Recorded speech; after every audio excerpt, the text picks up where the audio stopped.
సందర్భాలు కాదు, 3 సందర్భాలు జరిగింది. అది కూడా ఎప్పుడు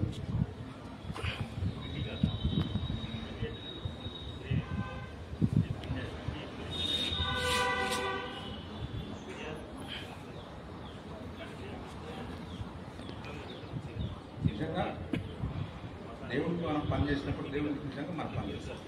ఎందుకంటే 2015లో మా బ్రదర్ చెప్పాడు,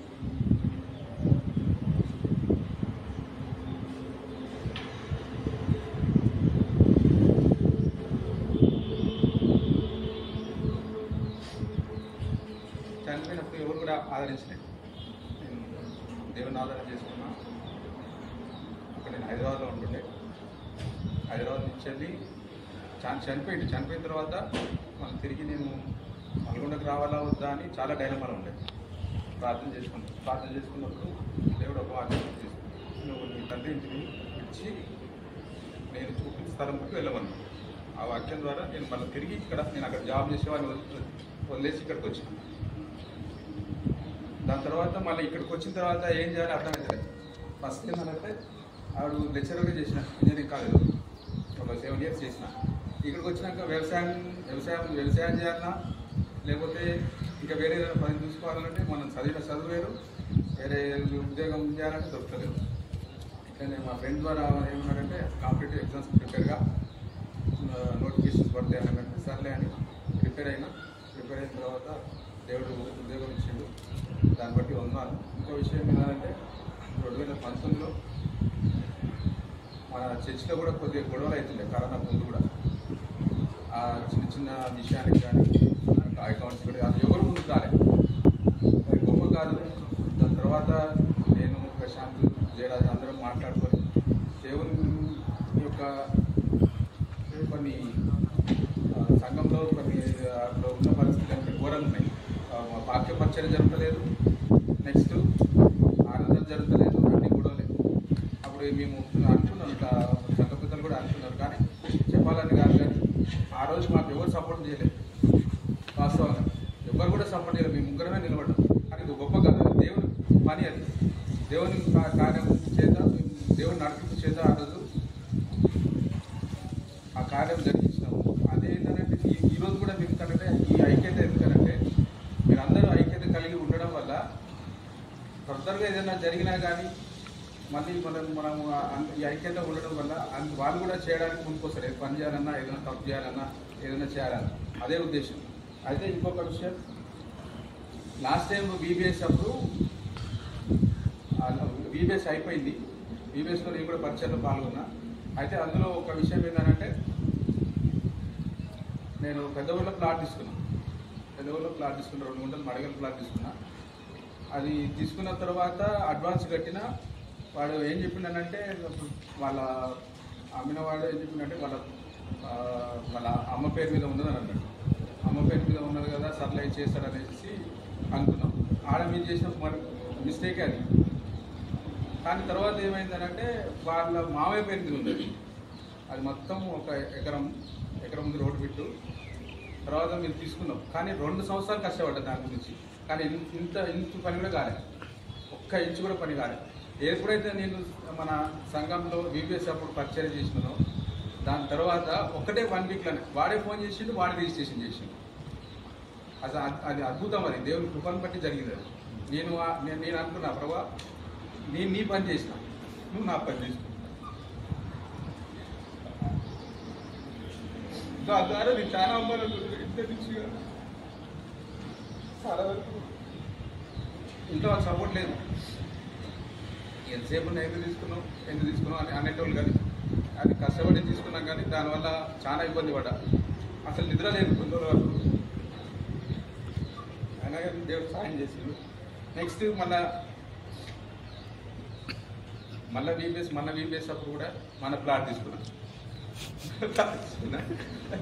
అది రిజిస్ట్రేషన్ కాలే. అదేమైందంటే వాడు పక్కన నుండి ఫస్ట్ వాడు ఏం చేసిండు, నాది 223 గజాలు, 223 గజాలు, వారికి 250 గజాలు. వాడు ఏం చేసిందనంటే వారికి ప్లాట్ కాగితాల మీద 250 గజాలు ఉంది. కానీ ఫీల్డ్ మీద లేదు, ఫీల్డ్ మీద వానికి 290 గజాలే ఉంది. ఏం చేయాలి ప్రభా అని మళ్ళీ బీపీఎస్ పెట్టిండు. నేను అనుకున్నా మళ్ళీ ఏదైనా కార్యం జరుగుతుంది అనుకున్నా. మన సోమవారం నాడు రిజిస్ట్రేషన్ దేవుని కృపబట్టి.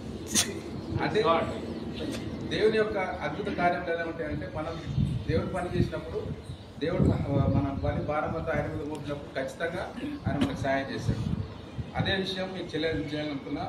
సో మనం ఏంటంటే మన పనులను వదులుకొని మన భారం అంతా దేవుని మీద మోపినప్పుడు ఖచ్చితంగా 100% దేవుడు మనకు సహాయం చేస్తాడు. అదే మాట మీకు చెప్పాలనుకుంటున్నా. ఇది నా సాక్ష్యము.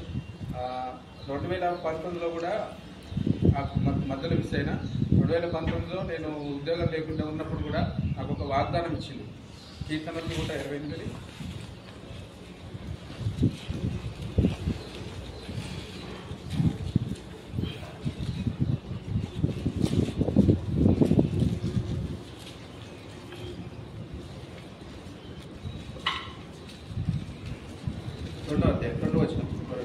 నిశ్చయంగా నీవు నీ చేతుల కష్టార్జితం అనుభవించేదవు, నీవు ధన్యుడవు, నీకు మేలు కలుగును. ఈ వాగ్దానము నాకు వచ్చింది. వాగ్దానం వచ్చినాక ఆ సంవత్సరంలోనే 2019 డిసెంబర్లో నాకు జాబ్ వచ్చింది.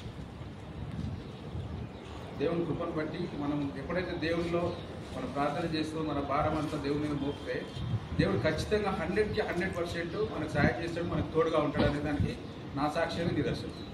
అన్ని ప్రతి విషయంలో ఆయనకు కృతజ్ఞతలు, ఆయన ప్రార్థన చేయడమే నా పని. నేను ఏదైనా తప్పు చేసినా కానీ కొన్నిసార్లు పడిపోయినా, కొన్నిసార్లు నా ఇష్టానుసారంగా జీవించిన, కొన్నిసార్లు దేవుడు వదిలిపెట్టిన, అయినా కానీ దేవుడు నా ఏదో కూడా వదిలిపెట్టలేదు. ఒక్కరోజు కూడా నేను న్యాయపతి 1వ అధ్యాయం ప్రకారం నేను ఎవరోనూ ఎడబాయాను. ప్రతిసారి ఆ వాక్యం గుర్తు చేసింది.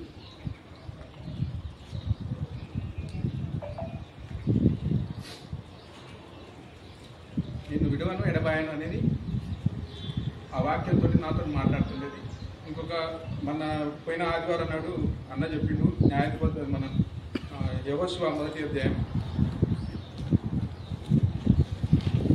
ఆదివారం నాడు మన వాక్యమైన సోమవారం నాడు నాకు రిజిస్ట్రేషన్ అయింది.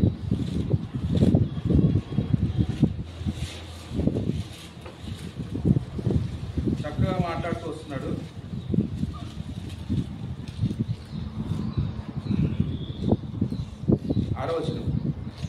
నిన్ను విడువను, నేను ఎడబాయను, నిబ్బరం కలిగి ధైర్యంగా నుండుము. వారికి ఇచ్చేదనని నేను వారి పితరులతో ప్రమాణం చేసిన ఈ దేశంను నిశ్చయంగా నీవు ఈ ప్రజల స్వాధీనం చేసేది. ఈ వాక్యం ద్వారా రోజు ఆదివారం నాడు అంకుల్ వాక్యం చెప్పిండు. వాక్యం ద్వారా నాతో మాట్లాడిండు. సోమవారం నాడు రిజిస్ట్రేషన్ పెట్టుకున్నాం. సోమవారం నాడు అయిపోయింది. అద్భుతంగా అంటే అసలు వాడు ఏమన్నాడంటే, నేను కేసు పెడతా. వాడిని లేదు యాక్చువల్గా. వాడి వెంచర్లో మొత్తం 6 ప్లాట్లు ఉన్నాయి. 6 ప్లాట్లలో 7 ప్లాట్లు ఉన్నాయి. 7 ప్లాట్లలో నాది ఉన్నది కానీ వాంది లేదు. 1 ప్లాట్లో ఏం చేశాడంటే, సింగిల్ ప్లాట్ ఉంటే దానికి ఒక నెంబర్ వేసి ఇచ్చారు. కానీ వాడు ఎంతసేపు ఉన్నారు, నేను ఆర్టీఐ స్టేట్ అధ్యక్షుడిని, నేను జలసాధన సమితిలో నేను తిరిగినా, నీకు నీ పని చేస్తా, అది చేస్తా, నువ్వు ఎక్కడ తీసుకుంటావు అనేసి నేను మా అన్నయ్య చనిపోయిన బాధలో ఉండటే వీడేం చేసిండు, నా ప్లాట్ మొత్తం జరిగి నా దాంట్లో నా కడీలు కూడా మీకు ఇచ్చేసి నా దాంట్లో గాదు కొట్టి మొత్తం ఆక్యుపై చేసి లోన్ తీసుకున్నాడు. దాంట్లో లోన్ కూడా తీసుకున్నాడు. మన బ్యాంక్ అని కూడా చూపించి లోన్ తీసుకున్నాడు. నాకు ఏమన్నా నాకు లింక్ డాక్యుమెంట్స్ ఉన్నాయి, నాకు అన్ని కాగితాలు ఉన్నాయి, నీదేం లేదన్నట్టు నన్నే ధరించడం స్టార్ట్ చేసింది. ఇక నేను ఒకటే అనుకున్నాను, నా దేవ నాకు ఒకటే అనుకున్నా, ఏమంటే మీ పెద్ద మనసు తీసుకురాపాలన్నా. నా పెద్ద దేవుడే నాకు ప్రార్థన తీసుకున్నాను. వెళ్ళిన ఇంకా వాడే లాస్ట్కి మన సెకండ్ ఇద్దరు వచ్చారు మాట్లాడారు. లాస్ట్కి వాడే నేను అమ్ముతా, నన్ను తీసేస్తా, ఇది డెడికేషన్ అవుతుందని చెప్పి అసలు వాడందరూ వాడే వచ్చింది. అసలు 2 విషయాలలో నేను దేవునికి కృతజ్ఞతలు తెలుస్తుంది. ఎందుకంటే నేను ఏది కూడా పోరాడలే, ఏది కూడా నాకు ఇది కావాలి, నేను ఖచ్చితంగా నేను అని చెప్పి మనం ఒక రవిలో తీసుకుపోయి కొట్టాడలేదు, ఒక పెద్ద మనుషులు తీసుకొని మాట్లాడలేదు. అన్ని విషయాలలో దేవుని దగ్గర పెట్టుకున్నా, దేవుడు నాకు సాయం చేస్తున్నాడు. ఒక ప్రతి చిన్న సాక్ష్యాన్ని దేవుడు దీవించుకుంటాడు.